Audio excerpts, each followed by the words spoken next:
Looks like we have a full house today. We'll take a head count. 2.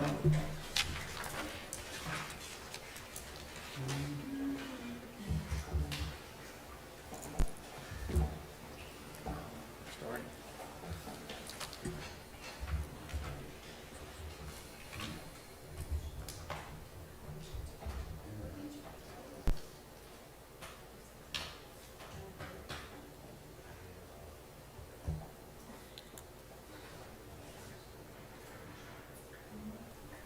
Okay, call to order.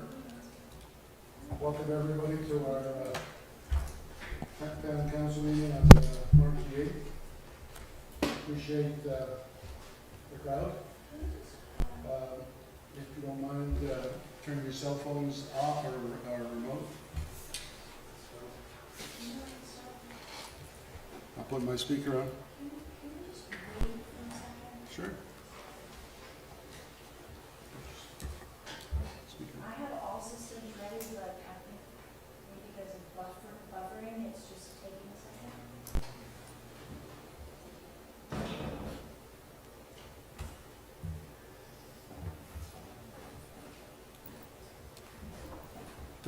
Technical difficulty. Yeah.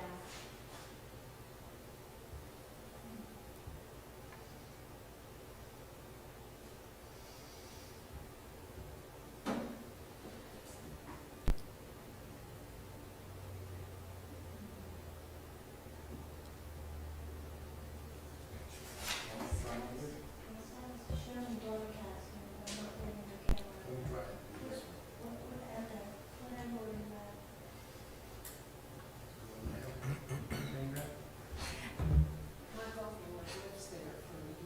You got it? I'm showing that technically it's broadcasting, but I'm not seeing Riley's camera on the outside, so I'm not sure what happened.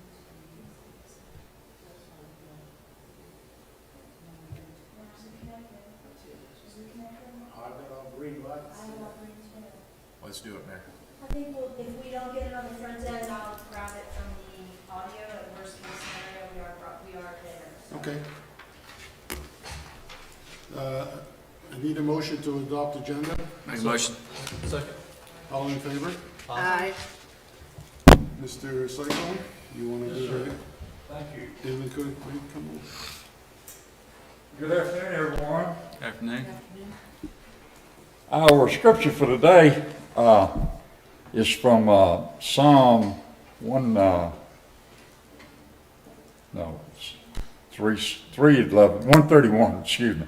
It's one of the lesser known Psalms, but when I was putting together the devotion, this one kind of jumped out at me with what's going on in the world today and over there and over here too.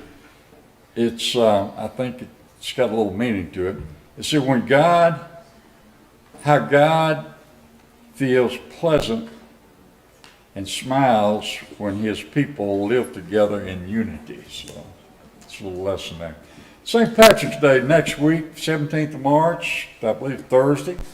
St. Patrick, of course, the patron saint of Ireland. He was born in England in the late 4th century, and he was kidnapped at the age of 16 and taken to Ireland as a slave. He escaped later on and returned to England and then returned back to Ireland to convert the heathen Irish to Christianity. And by the time of his death, he had established monasteries, churches, and schools. There are many legends that grew up around St. Patrick. For example, one, he drove the snakes out of Ireland. And another, he used the shamrock to explain the Holy Trinity, Father, Son, and Holy Ghost there.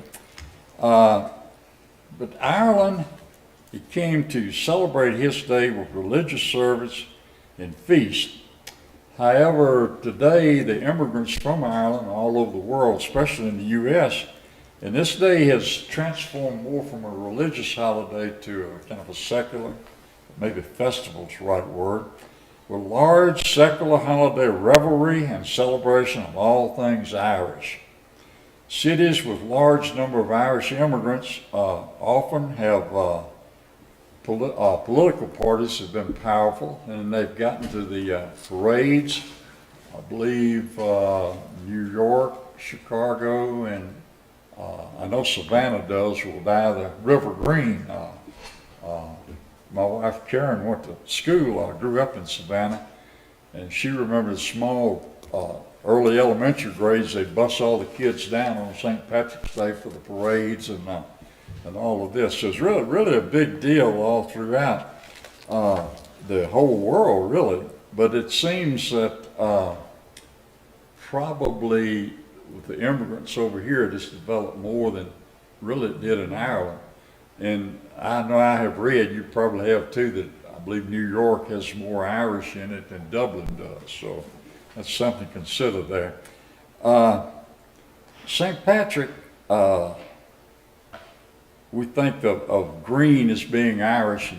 I don't have these green pants on because I'm a weak early. I'm not that smart, believe me, that's accidental. But he wore blue, it's been said, instead of green. And he, of course, corned beef and cabbage have come with that.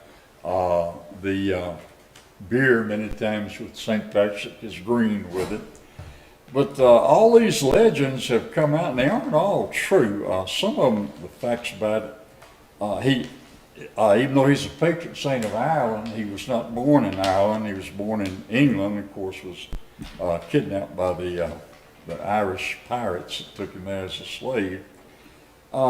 He believed that he was a slave because of his lack of faith, and he was only 16 years old when he was taken there. So sometime while he was in Ireland, he heard this voice speaking to him and saying, "Your boat is ready. Your boat is ready." So he took that to mean that he should go back to England, and he had no trouble getting back. And he'd been in England for a few years, and an angel appeared to him and told him, "You need to go back to Ireland to convert those heathen Irish there." So when he went back this time, he established monasteries. One thing he did, he was accused of doing so much, he took a lot of their pagan festivals and converted to Christianity. For instance, the Celtic cross we're so familiar with is so different from the regular cross that he had there. Another thing, he's got credit for driving all the snakes out of Ireland. Historians tell us there never were any snakes in Ireland to start with. So they say it was too cold there for snakes. So St. Patrick got credit for that. I think, the Holy Trinity, historians said that they doubted that because they think that was kind of added later. But he didn't wear green, he wore blue. And the name Patrick means holy nobleman.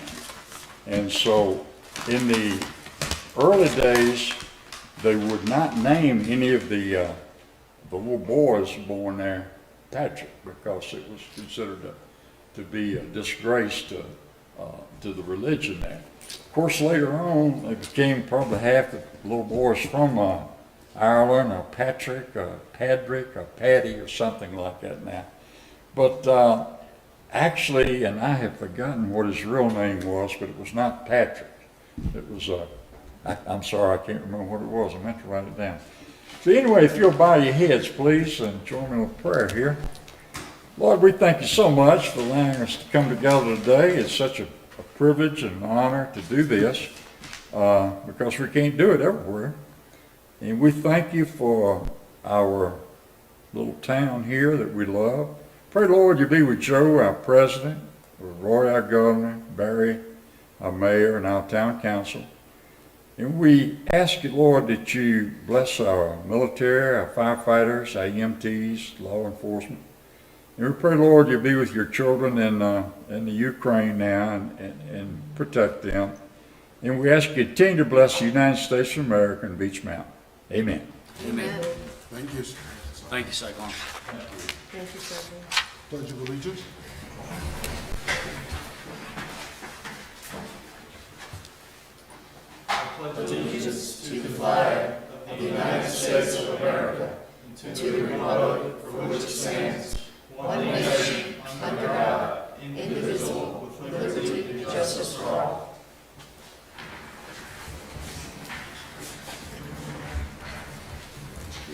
public comments, Ben? When you come up, name your full name and your address, please. And any personal activities you enjoy on Beach Mountain? Right, we'll get into that. Tell us all about your hiking. Thank you so much for letting me speak today. My name is Ben Swadley. I live at 207 North Pinnacle Ridge Road with my wife and son and daughter. We've been here getting close to 3 years now. I want to come in and say thank you to the town council. I put in an application to join the board at the rec department, and I appreciate you guys taking out, giving me the chance to prove myself. I've been looking for an opportunity to give back to Beach Mountain, and this is the one that really kind of hit my passions. So I appreciate you guys giving me the nod and moving forward with that. I've been to a couple town meetings now. It's something that I've never done before, but I think it's really interesting here. I think it's nice that we can come and talk and have an impact and find out what's going on. So it's very meaningful to me. As I've been here, I've kind of been watching some of the development, towards the new town property here, the recycling center, the sledding hill, and the paid parking, and some of the things I definitely saw, and I remember hearing in one of the town meetings about the paid parking coming, and I was kind of scratching my head thinking, like, do we really need this? This seems kind of, I'm not sure if Beach Mountain needs that. I'll tell you, I was coming up in December, and it was a snowy day, and there's, Jimmy's got his food truck out there. The sledding hill is packed. There's maybe 3 or 4 spots open in the paid space. And all the buildings just looked really nice. I think we do a good job here of not just putting a building up, but trying to make it architecturally, or say aesthetically pleasing, And I think there's probably some hard decisions. I wasn't privy to all of those, but I had to take a moment. I meant to come to the last meeting. Life kind of got in the way, but I had to sit there for a second, reflect, and think, wow, man, we're really doing some good stuff here. So just a big compliment on all the work over there. I think the town's done a great job managing it, and certainly providing a nice sledding hill for all the families that come up here and visit. One thing I wanted to comment, though, about the recycling center, and I think this maybe has been mentioned in some of the meetings previously. I would really love it if we could have someone provide some education to the homeowners here about what we should and should not recycle. I know I'm making mistakes. I try, I separate things, and it seems like every time I go up there, I get in a conversation with one of the guys and say, we're really only recycling 1 and 2 plastic now, where I've been saving 3, 4, and 5 for the last 3 years. Wasting my time, wasting the town's money. And I've seen some signs pop up, and it's getting a little bit better, but if there's anything we could do, I think that people are, at least that I talk to, are trying to recycle, trying to do the right things. But with a little bit more clarity, I think we can be even better at that. Let's see. My last topic, as always, you guys always hear this from me. I just want to continue to say thank you for working and continuing to develop our trail system here. I think we've got a great start. I'll be honest, if I didn't say I was a little nervous with the Emerald Mountain agreement that we've come to. I know we've got 2 years, we've got a little bit of breathing room, but there certainly is quite a bit of wiggle room for either party to kind of unilaterally get out of that. So that would be a big hit, I think, to what we have to offer. People come here to the mountains to live and to visit, certainly in winter to take advantage of the resort and sledding hill, etc. But hiking and biking and multi-use trails are certainly a huge asset for Beach Mountain. And I think we do a great job in that, but certainly as a citizen, as someone who has young kids here, and we use these wonderful trails that we have very frequently, I just wanted to say thank you and just continue, hopefully, to maintain and hopefully grow that trail system that we offer here at Beach Mountain. Thank you. Thank you, man. Thank you. Rob, you want to introduce our guest? Yes, Mayor. As part of our featured local business and acknowledgement, I reached out to Debbie Kennedy from Superlative Realty, one of the premier realty companies on the mountain. And I invited her here today to be recognized, as we do a business every month, but I also asked her to maybe brief the council a little bit on her perspective of the real estate market over the last maybe 3 or 4 quarters. Debbie sends out an email message, you probably all get them, keeping track of all the inventory and things like that. So I thought it would be appropriate and invited her, and she accepted. So Debbie, come on up. Thank you. Thank you, I appreciate it. I kind of condensed everything, updated it this morning because it's changing every day, sometimes every hour. Bottom line is we don't have much inventory. Another bottom line is the prices are no end in sight as to how high they're getting right now. I do anticipate we will get a leveling out at some point, maybe this summer, maybe not. It depends on how many people have held out for the top of the market, and sometimes that can work against you, but we'll see how it goes. But so far, today we have 9 houses listed. $399 is the cheapest one. It's a 1968 chalet. It has had some renovation, but $399, and then we've got all the way up to 1.25. So their averaging days on market right now is about 36 days when they put it on the market and then it goes under contract, or sells actually, not even under contract. The average is a 3-3 home with 2,022 square feet, and the sales on that are, let's see, we had $382.32 a square foot is about what they're going for now. New construction is higher, especially when you factor in you got to buy the lot too, then build it, then furnish it. So still buying a house if it's any kind of what you're looking for. If you're wanting a view, if you're wanting that location, then you can always renovate, and it would be the better thing to do. Some of them are renovated, but those are going to be in the 5s, and they go to 6 and then 1 million. So the condos, we have 5 condos. For a while there, we were totally out of Pinnacle Inn. And I think we've got 1 Holiday Beach villa on and 2 Pinnacle Inns, but we only have 5 total right now for sale. And those are ranging from $199 to $287.9. They're averaging 5 days on market for a 2-bedroom, 2-bath with about 1,400 square feet. Vacant properties, we had 250 vacant properties just 2.5 years ago. We're down to 74. People are finding they can't find their house, so they're hoping eventually to find a builder and that the cost of construction goes down. So right now, those range from $6,000, and that's going to be something out probably that doesn't even have any utilities right now. There is one on Cherry Brook right now that doesn't even perk. So it's just a vacant lot. And I get calls all the time. Somebody wants to come, they'll go, oh, we'll buy it, we'll just park our motorhome on it and live in it. And I'm like, not on Beach Mountain, you won't. But they just don't realize that we are a city, we have ordinances, and I always suggest that they go online to townofbeachmountain.com, look at the building prices, because somebody down the street said that, well, I can build it for $80 a square foot. And I'm like, no, you can't.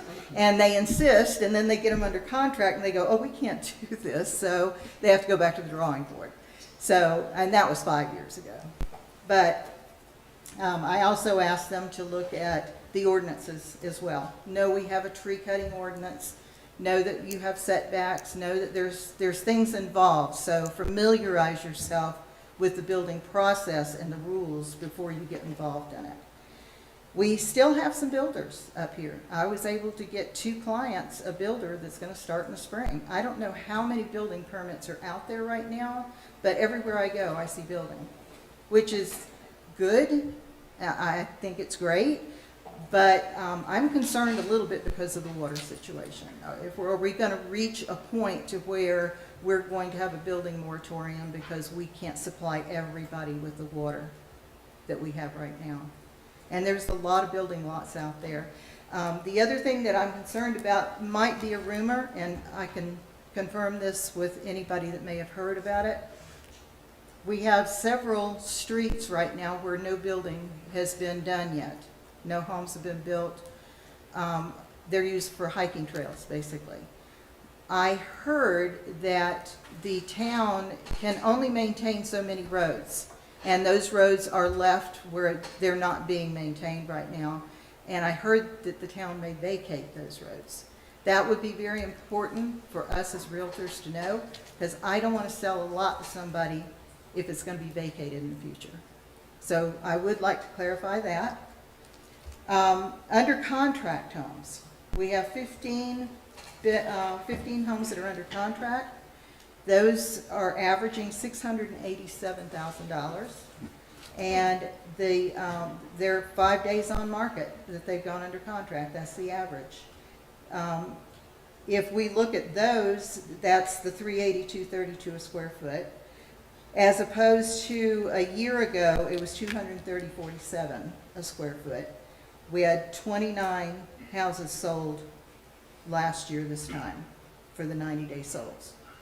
33 condos sold, their average was $182.36. That's gone up to $269. And there were 53 lots that were sold at an average of over $52,000 an acre. We have, that's gone up to $78,472 an acre. That's, I think, in a nutshell. I do have this out front if anybody wants to look at it. And if you have any other questions, I'd be glad to answer them. Oh, and I'm moving across the street. 502. Oh, it's gorgeous. You have to come visit me. Jimmy's done an excellent job. Pretty fancy. Yeah, I'm getting new furniture in next week, so stop in anytime. And I can't say stop in when the lights are on because they're always on. But if you see my car there, just stop in. Sometimes I park behind the building, but How for many now- years have you been on beach? Built our house in '90 for vacation home. Moved here permanently 2002. My husband retired from law enforcement. We come from Marco Island, Florida. Anything else?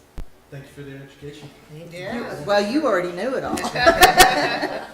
Thank you very much. Thank you very Thank much. Okay, I need a motion for the consent agenda. Motion? Is there Second. any conversation on the consent agenda? The amendments, you want to ask some questions on the amendments?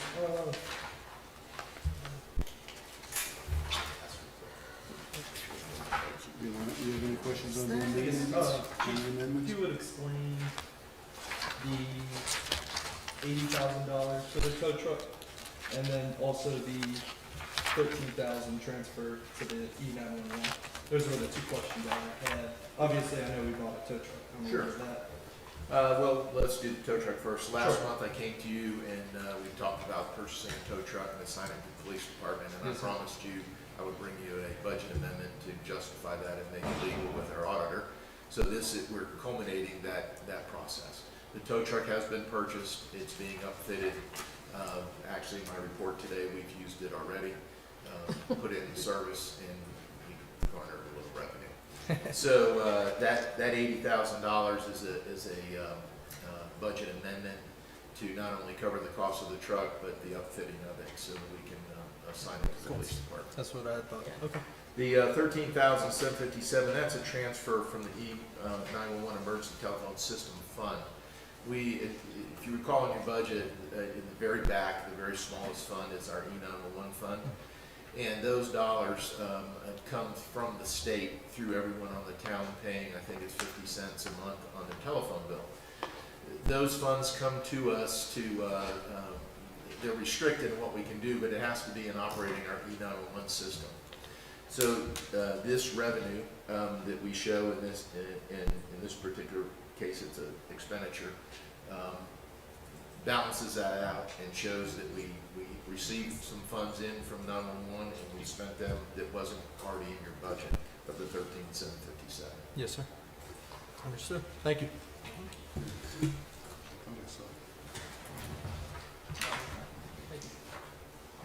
Awesome. Thanks. You have any questions? No, sir. Oh, actually, one more. I'm sorry. Sure. And this might be for 4. When we sell surplus, property, how do we evaluate the value off of tax value or off of appraised value? Or, like when we go to sell, we're selling this Greenbrier, I think it was. Well, you want me to answer or you want to? Whichever you'd like Yeah. to. Go ahead. So when you sell real property, your initial request that you have here is simply to advertise it on Gov Deals for sale. That will go through a bidding process until the auction closes, at which time there will be a high bid that will come back to the five of you as the council to evaluate whether you believe that is a good price or not a good price for that property, and you can ultimately accept or reject it. Oh, okay. We'll certainly provide you with a copy of the tax value for that, being mindful that those numbers are several years out of date. Sure. But ultimately, it's the judgment of the council as to whether the town's getting a fair market value for that property or not. Yes, sir. I just wanted to Is there a learn. minimum bid, or is it open? Yeah, like a baseline, it starts at. It can be set at a minimum. I'll defer to Mr. Pudney on that since I don't have the answer to it. What we do is Steve and I sit down, we look at what we can start out as. We don't have to put a minimum bid, we do typically. And then we wait to see what comes in on Gov Deals. And we've been pleasantly surprised. But usually we look at the tax value. In the past, we've talked to some realtors here in town, asking them what that piece of property may be worth. And then Steve sets the minimum and we put it on Gov Deals. Yes, sir. Those are my questions. Thank you. And these are acquired by donations, or are they taxes, or? Well, there's a mixture, but in Greenbrier, it was given to the town in lieu of paying taxes. And Okay. this time of year, I receive probably 3 or 4 phone calls a week from people who've gotten their second tax bill, and they have a piece of property that they've never seen, don't want, and can't sell it, and they decide to give it to the town. So then we bring it to you to declare it surplus, and we sell it for the most amount we can receive, and then like the attorney said, you can approve or deny that. Okay, great, thank you. I have a question on the construction loan. Construction, okay. The 59,360, that was the balance of the construction loan, or did we take money out of the general fund to? Because line 1 says close out project, Where are we? page 41. Top. Item D1 or D1A. The 59,860, Yeah, that was the balance, it was, in the account? no, that was the balance that came out of fund balance to, as you see below that, we also had to increase the cost by 60,000 for the Correct. Pinnacle. So the 59,860, and Steve, correct me if I'm wrong, is that is money that was used to balance it out of fund balance. So we took it out of the fund to fund this. Correct. I guess my question is why did we show it as closeout project? Why didn't we just identify it as we're identifying here as the Pinnacle Inn? Why didn't we Well- just money in, money out? Why did we have to identify as the construction project? Well, to close out the project, we had to get it to a zero balance either way, expenditures and loan. And so that 59,860 was the amount required to close out the project, notwithstanding the Pinnacle Inn mediation. So there was an outstanding balance of 59,860 in the fund? Is that what you're saying? Yes, Before the Pinnacle? correct, So we had overspent 59,860. correct. Okay, and so the 60,000 came from funds. How did we cover the 59,860? Through fund balance. Also through fund? So we're funding both of those through fund balance? Yes, and those are accounted for in 3 different funds, which is why this looks a little strange. Right. We have to take a percentage out of the general fund, some Right. out of utility, and some out of sanitation. Sanitation. Correct. Okay, so from as of today, or the project fund is zero, it's done. The project is complete. No, anybody questions? Nothing. Yes, sir. No. Okay, I need a motion to, for the consent agenda. So moved. Second. All in favor? Aye. Aye. Thank you. As a manager's report. Well, let's start off with staff reports before I go through my lengthy list today. Was there any questions? We sent you the financials. You'll see that because of taxes that come in the first part of the year, our revenues are exceed our benchmark. That will level out throughout the year. Both our sanitation and water and sewer funds are in very good shape. Expenditures are well below the benchmark. And then, of course, the fund balance report at the end shows us in the general fund at about $8.59 million in fund balance. So if there's no questions with that, I would like to bring your attention to page 61 of 83 and 60 of 83 from the police department. I'd like you to just take a look at the calls for service. It's about halfway down. We're a little over double. If you look at the bottom, our event totals, we're up 1,205 calls over last year. And I did want to report to you that our police department has been extremely busy in this last period. Not only with the number of calls for service, but we've had some critical calls. I informed you all, plus you've seen it in the press, a shooting. No one has said this publicly, so I want to do it for you. We had a shooting in the town, and 2 suspects left the mountain in a vehicle. They were unidentified, didn't know who they were, and through our police department, Banner Elk and Sugar Mountain, they were arrested at the base of the mountain. That didn't happen by accident. That happened because not only do we have a great working relationship with our surrounding police departments, but our first arriving police officers who got there realized what was going on, knew who to call, and they stopped the vehicle at the base of the mountain. If they had driven away, we would never have determined who they were. So they were arrested and have been charged with that shooting. So I wanted you to take a look not only at the calls for service, but that particular call is as bad as it is for Beech Mountain. We've seen an uptick in some sorts of crimes, but that one you need to know that our police department went way far above, and the outcome was better than could be expected. So, I'm sorry? We're doubling on verbal warnings. Are those speed issues? You know, Mayor, I looked at those, and Drinking issues? I didn't highlight that, so I didn't ask the chief about it. I believe that's part of it, because being a resort, we give people the benefit of the doubt and give them a verbal warning, short of a citation. It's up to the discretion of the police officer, what's going on, you know, how that interaction goes forward. I didn't specifically ask the chief about those, but I believe most of those verbal warnings might be for, you know, noise complaints as well as things like that. We knock on the door, ask them to behave. But the parking issues, we are issuing tickets, speeding tickets. Mayor, we're towing vehicles now. Sounds like you're proud of that one. Well, I was pleased that before we even got the thing in service, there was a need. It was yesterday evening, abandoned vehicle at an intersection, person parked the car and walked away. Really?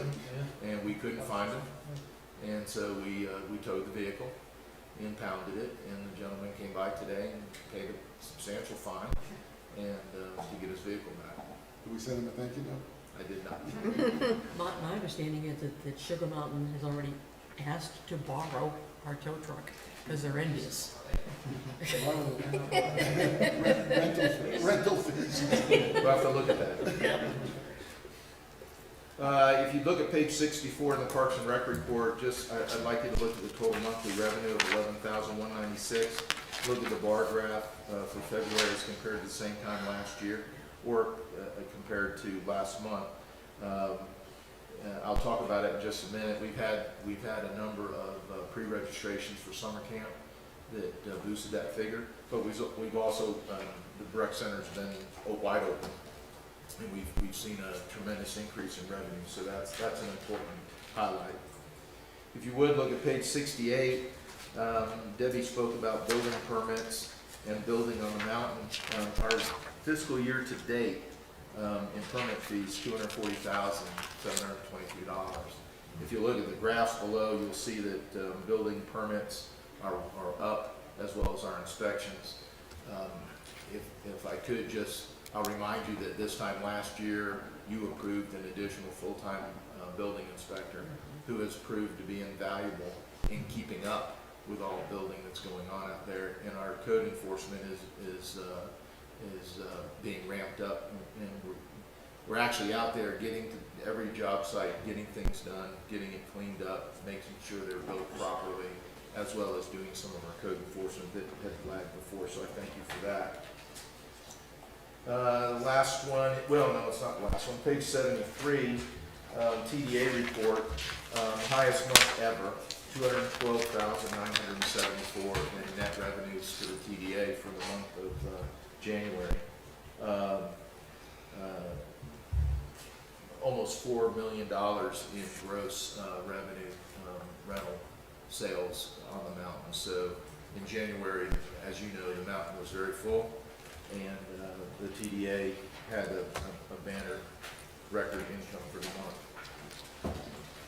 The last one I'll bring you to is, before I go through my list, is 81, page 81, solid waste. I told you we'd watch this for 6 months.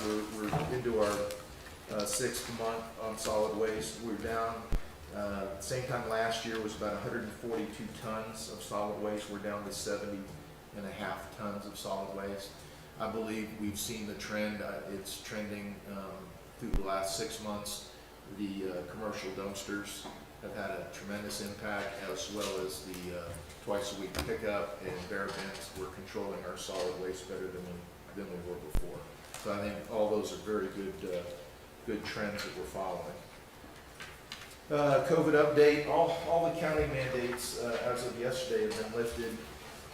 More importantly, our 5-day positive average in Watauga is down below 75 and moving further down. So I think we've turned that corner, and we're happy to see those numbers. On our EMS base, I spoke with the Watauga County Manager yesterday. We had a long discussion. As you know, our agreement is with Watauga. Watauga is required to get an agreement with Avery County. We talk about this every month. He had a conversation with Philip Barrier, with the Avery County Manager yesterday, the first response we've had in a few weeks. There was, again, a cordial conversation as it related to me, but it was still a delay, hadn't figured out what they want to do. They've been busy. So the county manager in Watauga gave a May 1st deadline and said that by May 1st, there will either be an agreement or Watauga and Beach Mountain will start providing service in at least the Watauga area. It was relayed to me that the Avery manager said that he could work with those dates and he would get back to the Watauga manager before then to work that through. So I've instructed our staff and our planning people to have a hard date of May 1st. That's the first time we've gotten a date that says it won't go past that. If it can be done sooner, we will. Everything is in place. The crews have been hired. There's expenditures that we're not paying for that the Watauga Medics is absorbing. The equipment has been purchased. The housing is in place, which you have funded. Everything's ready to go. We're just waiting on the political bureaucracy to move forward. On the bathrooms up at the Bart Park, we've had some good weather, so we've made some tremendous progress.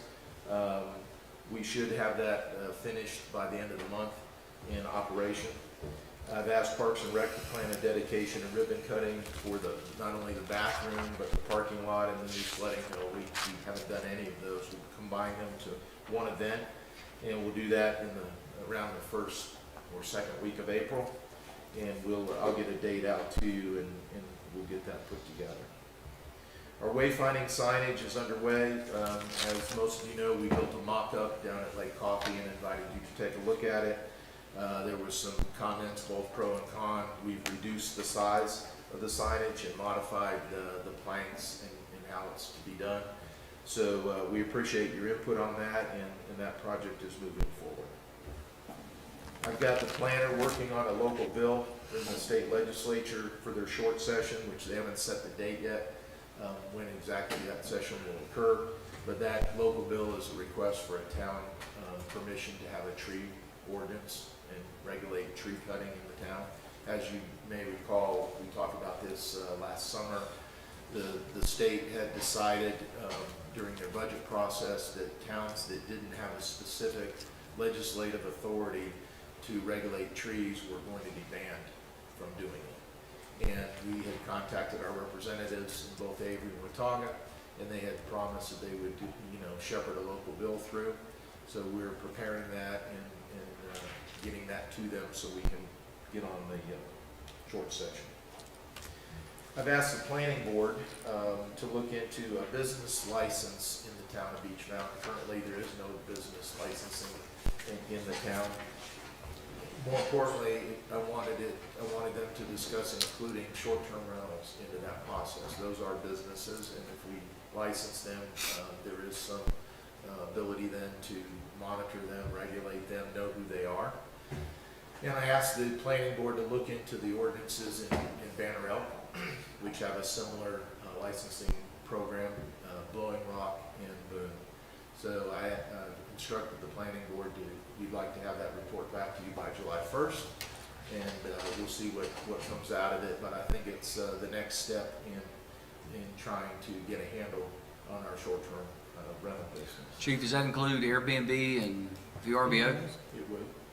So is there gonna have to be some additional, because, it's been a little bit of a challenge to find the ones that have not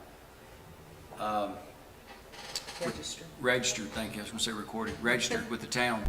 Are you gonna try a different avenue or to try to get everyone to register for this? Well, obviously, that's what the planning board is going to be tasked with looking at, but ultimately, if every business in the town is required to have a business license with the town, and a short-term rental is determined to be a business that's subject to that regulation, they would be in violation, not registering and having a business license to do that in the town. As an aside, the mayor had a great idea, we implemented it, and we have been inundated with registrations from short-term rentals in the last 6 weeks, where we had people coming to the recycling center, short-term renters, and we used to turn them away because they didn't have the trash pass. And now we have a slip, and we offer them a deal. You give us the address where you were renting, and we'll let you drop your trash as you leave. That list has proven to be a gold mine, because when we bring the list back here and our folks here in the office call that owner and say, we understand you're a short-term rental, and by the way, you shouldn't be having your guests drop garbage off at the recycling center. And did you know you had to register with the town and do a safety affidavit? We've had tremendous success there, so credit goes to the mayor for that idea. We won't do that for a long time. It's already starting to decline, but our numbers of safety affidavits have increased tenfold in the last 6 weeks. So I think comprehensively, as we move through, we're going to have to do a number of different things, but this may be one that we want to take a look at, this licensure. Well, I know it works in action because I watched it happen. Guy in front of me. He said, here's the pad, fill it out and we'll take your garbage. We've got a very cute form that they can fill out. So. Lake Coffee. I asked the engineer for an update. Lake Coffee, we are on track from what we had said we were going to do. Our engineering and pre-permitting is underway. Our BRIC grant, that's the Building Resilient Infrastructure in Communities grant. That's that $14 million grant that we applied, we've been talking about. We're sitting very good with that grant, and we have a very good chance of getting that that grant. It's a 70-30% grant. We won't know until summertime how that gets scored and whether we're successful. Where we stand right now is with the state permitting agencies. We're working through that process where we're getting a lot of pushback from the agencies and bureaucracy that how the streams will run, whether there'll be a release from the lake, whether there won't be a release. We haven't even talked about the dam yet. That's another permitting process. So we're moving along, but it's as I spoke to the mayor this week, it's going to require some assistance in Raleigh from state representatives, maybe a senator or two, to help us out. Our topographic survey is completed. We've got the preliminary plan. It's doable from our perspective. Getting it permitted is going to be the hurdle as we move forward. Utility projects underway. We've got a number of utility projects, and sometimes they get blurred in my own mind. So I asked Daniel Davis, our utilities director, to put together a report on all the projects, major projects, how they're being funded, where they are in the permitting progress. This includes our wells. This includes our next SRF, where we're replacing 20,000 feet of pipe. It includes our $1 million we got from the state to do our service lines. It includes some sewer work and things like that. So when he and I speak, he and I get confused. I'll talk about one project and he'll think I'm talking about the other. And the thought occurred to me that everybody else has difficulty keeping track. So I've asked him to produce a summary report. I'll send that to you via email. And if you would, give either Daniel or I a call when you see it if you've got any questions. But we'll update that maybe quarterly, and it'll just keep track of all our utility projects. Chief? No, yes. I'm sorry, didn't mean to interrupt you. That's So with the infrastructure that we're doing in these utility projects, is it going to have a negative financial impact due to the supply chain issues that we've been faced with? Well, yes, actually, that's what the discussion was this week. We've been put on notice by most of our suppliers that manufacture or supply our fire hydrants, our piping, our fittings, those things that we need either for our maintenance, for us to put in the ground, or more importantly, for these big projects where we're going to go to bid and hire a vendor to put them in. We've been told that some of the pipe is out to 12 months lead time. Fire hydrants have gone up 60%. Fittings, if they have brass in them, are relatively not available right now. So what the problem is as we're going through and we are funding these projects, either through grants, through loans, or through the general fund or the utility fund, excuse me, we're concerned that our lead time on materials will be such that either our costs will go up or we won't be able to meet our deadlines either in the funding or in the bidding.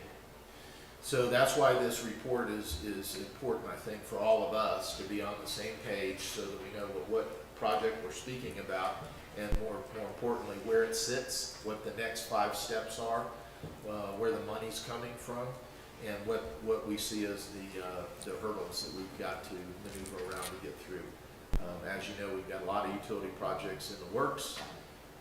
They're all in different stages. Mayor and I talked about wells, for instance. You know, we've got one well that's done, it's drilled, it's been checked, everything's ready. We've designed the treatment for it. We're ready to build it, and we're waiting on state approval.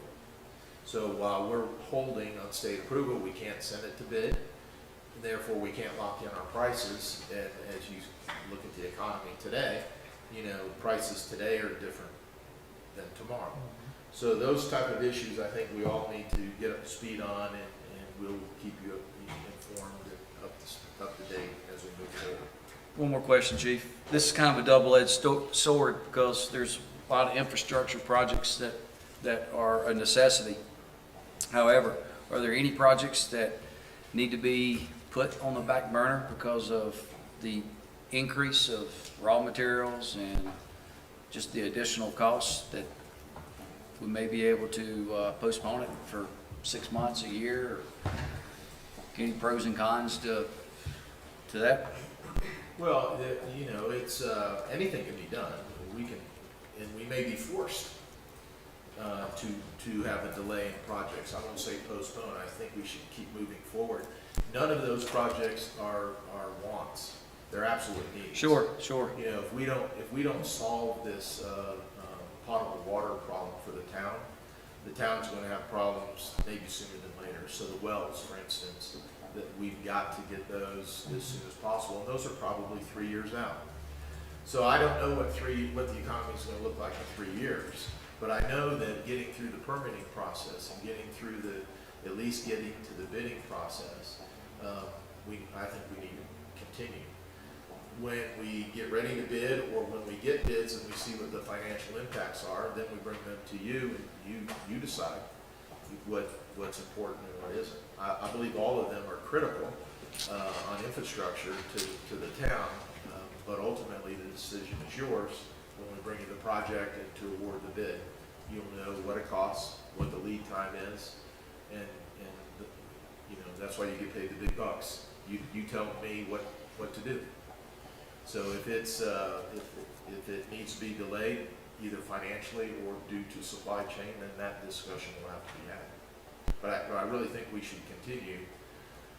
There's not a single project on that list that isn't critical. Well, especially with the wells and Lake Coffee. I think those are probably two high priority issues that we're going to be faced with that we need to continue moving, which, I mean, the projects have already been approved, but projects that we need to continue moving forward on as quickly as possible. And, you know, it's not, you know, as Debbie said, it's not if we may run out of water and have to have a moratorium, it's going to be when. And it may be when we have a fire on Beach Mountain, or when we may have a drought on Beach Mountain. And we need a backup plan quick. And it keeps us in the system. You know, if we postpone or delay something or move it off the table, then we're starting back in square one. I don't think we can Trying- afford to do Yeah. that. The building has gone on throughout this winter season. So I think those have to be first and foremost. Bob, what about pre-ordering some of this stuff? Well, Daniel actually has reached out this week to try and see if we can order some materials. We get orders already in the system. Well, they're twofold, obviously. We're not in a position to be a supplier or a wholesaler or a stocker. We have limited space to store as well as limited funds. But on those projects that we control, that we are going to put into place, service line replacements would be a good one. Fire hydrant replacements would be another one. Daniel is actively looking to get those orders in now, so that he can have at least enough stock on hand to maintain what we have. The projects, we can't legally go to bid and secure material until we have state approval on the project. We either have to, you know, we're before the LGC in April for the SRF loan. Then we get a notice to proceed from the state, and then we can go to bid. At that point, we were locking in some costs. So each one's a little bit different, and I think that's why this report that I'm going to send you, I'll get it to you tomorrow, is so important. So we're all thinking about the right project in the right format. Some we're going to do, some we need the state approval, and some we're going to have a contractor do. Let's see, well, at the retreat, you had asked me to begin working on a pay plan study, and it appears that every municipality or county in the state has got the same idea. My question to you is, did you want me to start that now, or was this a July 1st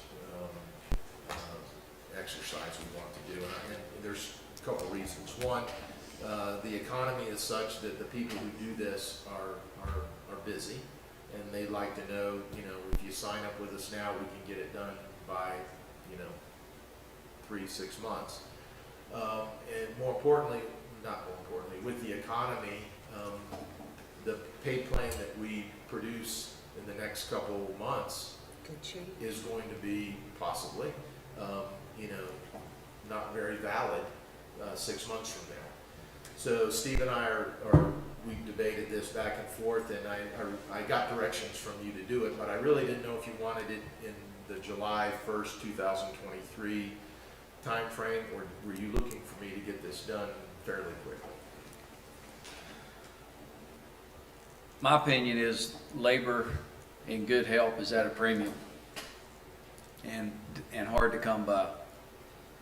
And I think the earlier we can start this project, and/or that if you and Steve have an idea that certain departments need a slight adjustment, to go ahead and make that adjustment and then work on the study come July the 1st. Well, it's a moving target. It is. That's, It's moving faster now than it was when we that, talked about Right. it. that's the problem. Well, that's why. When we look at it today, tomorrow's different. Yeah, but I mean, it's just looking at your gas prices. Yesterday it was $3.69, now it's $4.19. Right. It's a moving target. So I think if we do a study, I think we gotta do it once things get stabilized. Because we can do a study today and say that, I don't know, we're 15%, short or whatever. But that target, 6 months from now can go 25 or 30%. So I think we gotta maybe sit back and wait for 2023. And hopefully it'll stabilize, and then we can get a better reading. Because to me, I mean, what we see today is not gonna be tomorrow. But the town can't afford to lose any employees either. Well, I'm sure we're not in that kind of position. I mean, I don't know. That's just why I said, if you know of any departments, in my opinion, if you know any departments or people that are underpaid, that a slight adjustment would be better than no adjustment. But because it is a moving target. That garners its own set of problems when you do it that way. That was the reason for, I thought, the pay study. It is. Is so that we could sit down at budget time, or close to it, and discuss that. We can put it off, and there's good reasons to do that. Understand then that I will come to you in this budget process with, cost of living, something to make an adjustment for our employees, understanding that we won't have empirical pay plan data to make that decision on, so we'll be looking at, as we have in the past, CPI and things like that. But when we had discussed it at the retreat, I got the impression that a pay plan study was what was requested, so we could see where our workforce fell in line with everybody else's. So we can put it off. It's moving faster today than it was when we talked about it, in the end of January. But understand then that I'll come to you in the traditional way in the budget with cost of living increase, employees. And that'll be working with each department also. When you come to us. You do? Yeah, Correct. so they'll be making suggestions They- as well. So this We'll this do that. overall study could, Well, I think most companies work that way anyway, Well, that's what we've done it the last 50 years. couple of years that I've been here. But you did ask me to do in January a pay plan study, and I just wanted to let you know what we found out, where we are. It can be done now. Our selection is slimmer, or it can be done after July 1st into the new budget.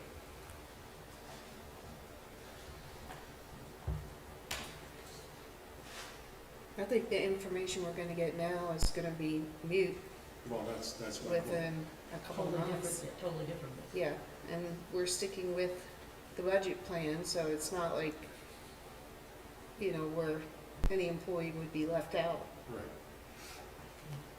But you would think these companies would have some type of skewing that they would use to start putting in this information as part of their And they do. process. And they do, and Steve's discussed that with them, and the league's preferred vendor is very well versed in how this works, does it for, all, a lot of the big customers, municipalities. And he's had that discussion in depth. He and I just aren't sure what he wanted us to do. Rush it through, I shouldn't say rush it, get it moving now and get it in place for, a June discussion. Or wait till after the first of July into the next budget and do it 6 months from now. Well, Or prepare it for, the 23 budget discussion. well, I think we need to have it for 2023, but I think we gotta let it stabilize before the money we spend for it today, 6 months from now, it's not gonna be worth the paper it's written on. So, as far as I'm concerned, I think everybody, voiced their opinion, but I think we do like we have done with discussions and bring it to us for budget, and then we'll work on it for next year. Okay. We can do that. That's what we'll do.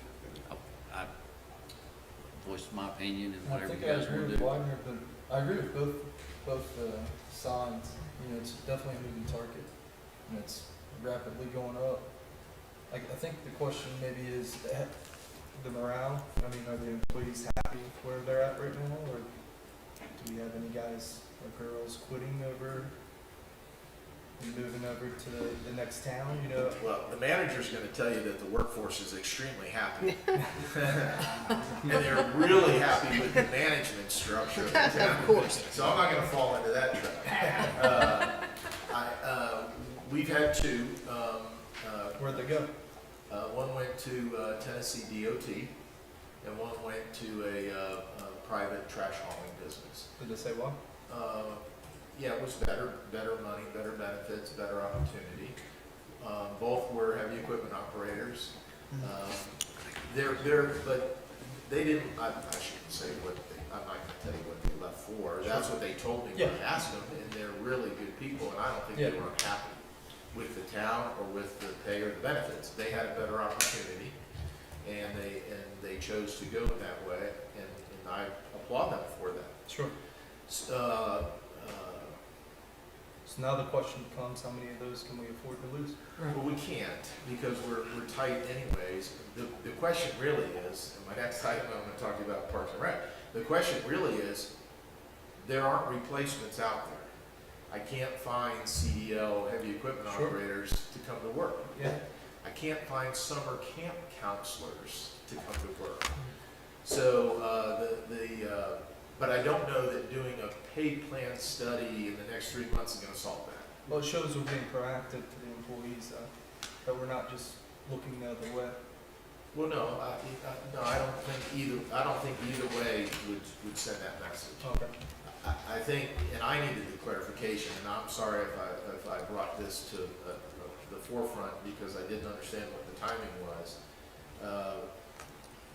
I will come to you during the budget process with what I believe the cost of living should be and what we should do for our employees. We're gonna, don't forget, this is year 2 of our employee dependent insurance increase. Yes, sir.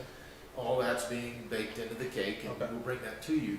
And what I'm not prepared to do, unless you tell me to do it, is bring a pay plan study where it compares us to all the leagues, similar municipalities of our size.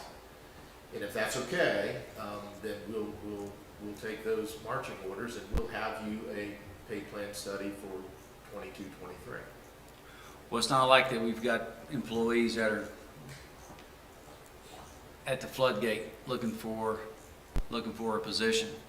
And, once you lose 1 or 2, 4 or 5 employees, then I think our services are going to be compromised. I haven't had the luxury when someone next to me, when someone next to our factory is paying X amount of dollars more, then, if I don't make an immediate adjustment, then there's going to be a pretty nice exit. And I can't afford to lose any employees. And I don't think the town can either. I think the sooner, whenever we do it, whether we do it tomorrow or whether we do it in 2023, I think it needs to be done as quick as possible.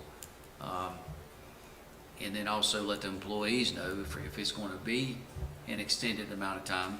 At least let the employees know, hey, we are going to do a pay structure study, give us a couple months. And then the flip side of that is some people say, bird in the hand's better than two in the bush. And if I'm going to get, a $2 an hour raise and go work for a private trash company, then, they're going to probably look pretty hard at leaving. And again, we can't afford to have, how many applications do you get in on a monthly basis? On any particular position? Any?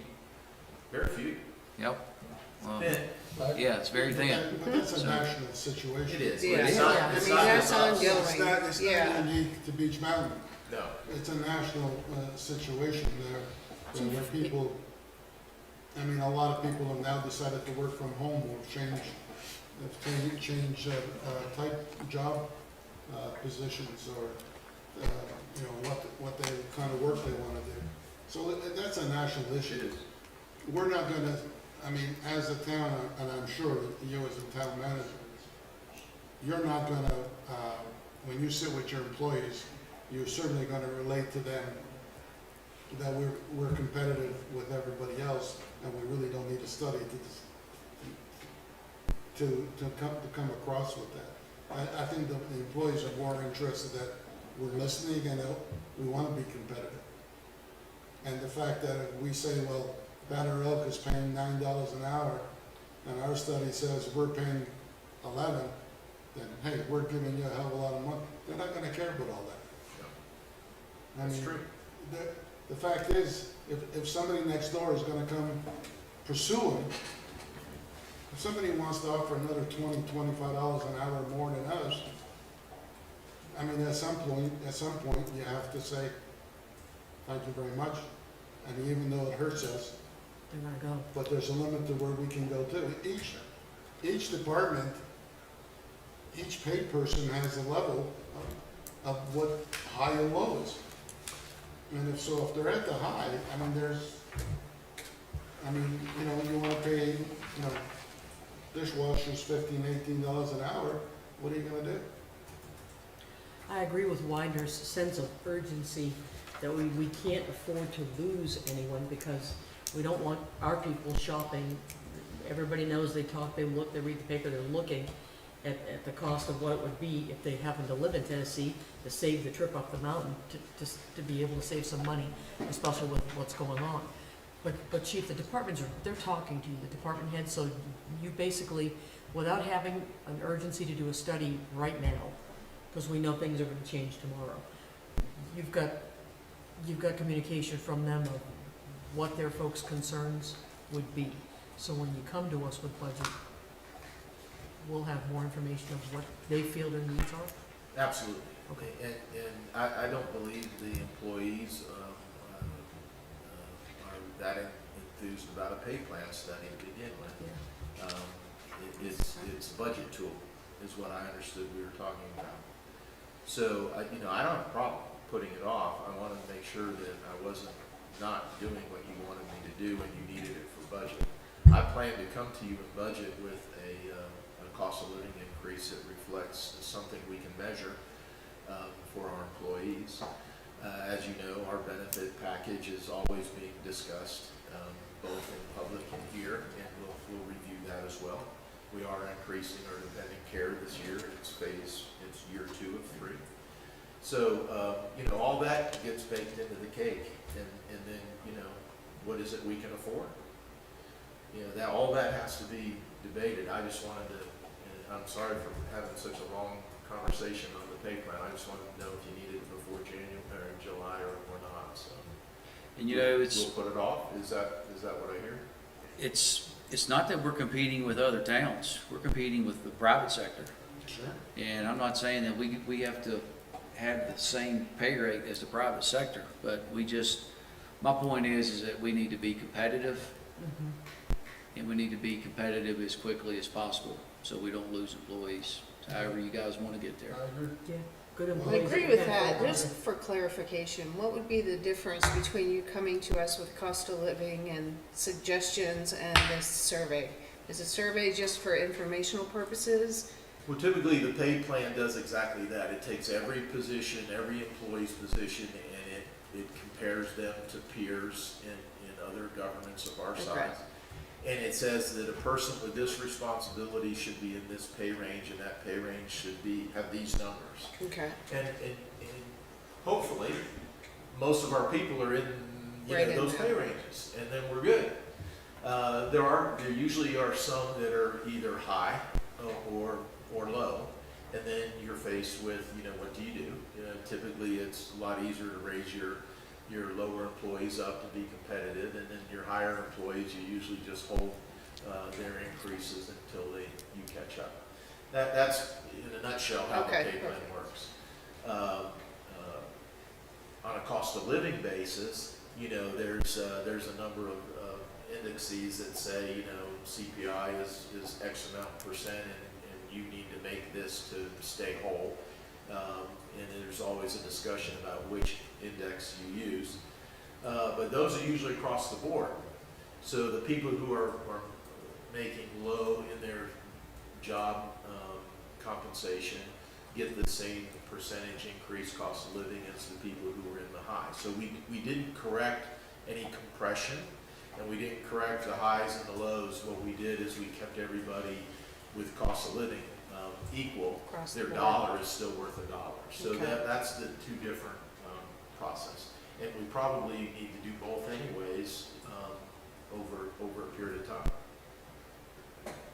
And just remember, even if you had the study, if I go to Joe Blow and say, the study says that your $18 an hour is compared to the rest of the towns.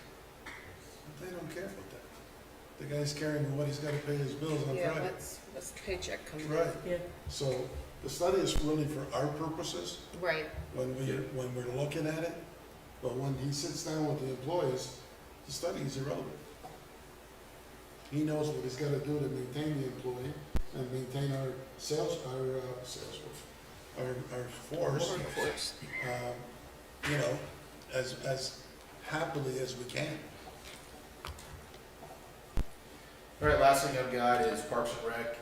We're taking pre-orders for summer camp. The problem is we can't find summer counselors. So we're looking for young people, maybe you have the summer off from high school or college and need a fun job for the summer. And I told Sean I'd make a pitch here. He's going out to job fairs. He's meeting with the local schools to see if there's teachers or teachers' aides. He's gone to the colleges to get interns, and as of today, we don't have anybody. So it's not time to panic yet, but he's already short-staffed. When one of his senior staff left, we haven't been able to replace her. And we don't want to not have a summer camp. So if you know of anybody, or anybody out there in the town that has a young individual that would like to work on summer camp, we would appreciate them contacting Buckeye. Kelly, you got a crew? Yeah, they do need work. They need work. Pay for cars. Put them to work. Chief Putney, will you be interested in that position? Yeah, I think you do a great job. My days with children are over. I told you about the tow truck. We've had our first encounter with it. It was successful. The police department made the decision, and they actually made the tow. And the gentleman paid the fine, picked up his car. So that's it for me. Thank you. Okay. Council comments, Sonia? It's been an interesting winter. It's almost over, but we've survived it.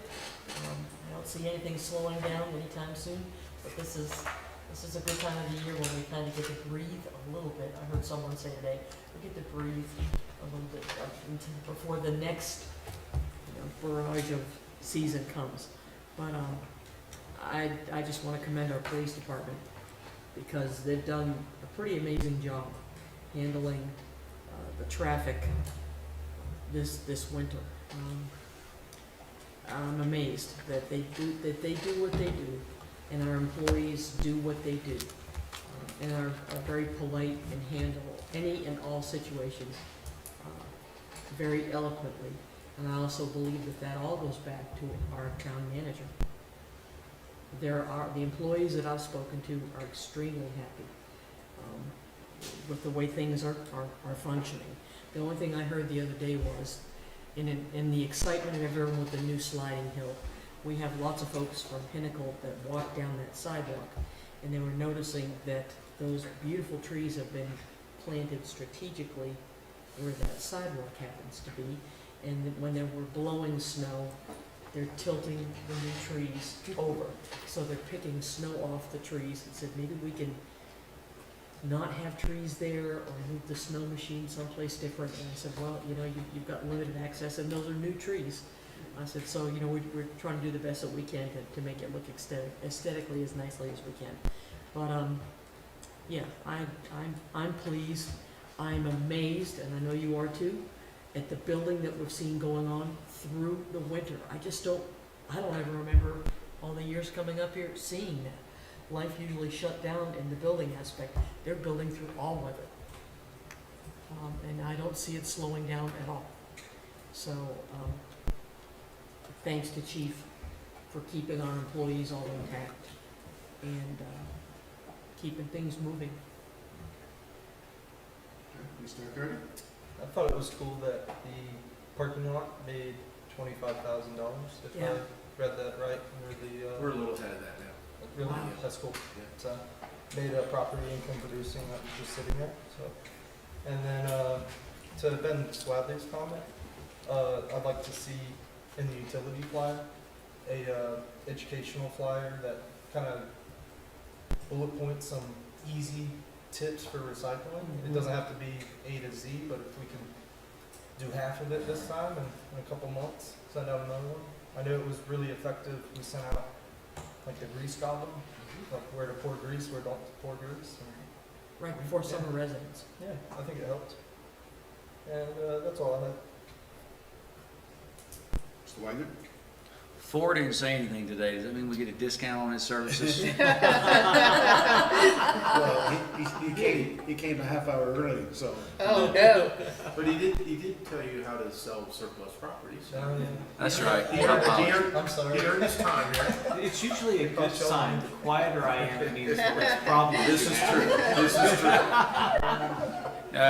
Just to follow up on the comment that I had at last council meeting about, and I think Chief's already done this, when we've got 3 town employees that are working at the recycling center, then we shuffle one of those guys down to the recycling center. And if anyone needs to be educated, and I agree with what you're saying, that it needs to be the person that's working at the recycling center. And, maybe if possible, try to be consistent and keep that one individual down there. Maybe some of the guys may want a new change of scenery, but make sure those guys are educated. And even if it's a 1 hour quick course, that we bring somebody up here, unless we have someone on the staff that knows exactly what needs to be recycled. Because if you're going to take the time to put this in this can and this in that can and this in that trash bag, if we can get our residents on board to put the right stuff in the right bag, then they're not going to lose interest. And because the more they come to recycling center and they get turned away, well, you can't recycle this, can't recycle that, then they're going to lose interest in it, and that defeats the whole purpose. So we need to make sure that our employees are educated. And again, if it means bringing someone in from Republic, or bringing someone in from, maybe it would be a good exercise with someone in a graduate class at ASU, and bring them in and have a 101. But I think we could probably, I'm not gonna say we could do more, but we could probably enhance it. Chief, I have a question. On the weekends, especially Sunday, when we've got a lot of residents or visitors leaving, do we have more, are there more employees working at the convenience center on Sunday? It's either 2 or 3. Okay. It would depend on what the staffing is for the day. Okay. After last council meeting, we've moved one of the 3 down to the recycling Right. shed. It's Right. been cleaned up. If you've been through there, it Yes. should look better. It does. And we'll be putting a shelter down there for that. So there'll be 3 attendant shelters, and we'll have someone down there.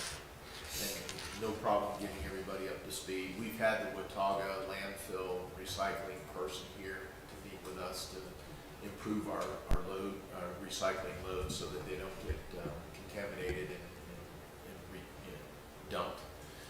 So we can improve on that, and we also have a public committee, and I'm going to assign Ben to it, to help with some signage down there, to help people with, where it goes, what it is, what to Yeah. take care of. So we'll work on that right away. Well, like Chief Putney says, we can do anything you want. So Chief, that was the committee that was brought up at that town council meeting when Yes, we were ma'am. talking about recycling with Lynn and, Yes, ma'am. okay, They great. met- I was just they gonna met- ask if they had gone forward with They any of met that. 2 or 3 times. Winter time was a bad time to go out there and talk about signage and things. Right, So right. They're gearing up, and they give them Ben's name, and we're gonna get that moving. Okay. And then every time I rode the lift, everybody talked about the sledding hill. Said, can they take skis over? I said, no. And happy International Women's Day. That's it for me. I noticed the old recycling center looks way better, so thank you. Yes, it Oh, does. We're still working on that. Oh, yeah, I know, but it's just immediate gratification. We're gonna It's pull the like- pavement out, Thank goodness. talk with Sean today, get some dirt brought in, and get it hydro-seeded early so that Nice. it turns green. Yeah, And, go from there. Cool. uh, Split rail fencing above the there'll be a retaining wall? railing, Yeah. yes, split rail, and Cool. Susie, you saw Susie's, diagram. Yeah. that you brought, so that's being, not the entire thing, but Yeah. it'll be incorporated. Yeah. So that'll be a green space this summer, Tremendous. at least to get started, and probably some picnic tables there once we get the grass. Yeah. Mhm. Barbecue pit. We can. Right, we can do anything. Then we have to ask the fire marshal if we can do it. So moved. Okay, Ben, you can be assured as far as the council is concerned and the rec center, now that you're part of the board, we're certainly are working on trails and making sure we improve our trails. And we're certainly not giving up on the Emerald Outback, so we know that it's a very popular trail, and we get people from, I've seen people from Kansas City, Oklahoma, I look at the tags, and so you can be assured that there isn't a council member here or future would ever let Emerald Outback go without a fight, so you can feel comfortable with that. Does anybody have any comments on what they've heard today? That's great. I need a motion to adjourn. Motion. Second? Second. All in favor? Aye. So be it. Thank you.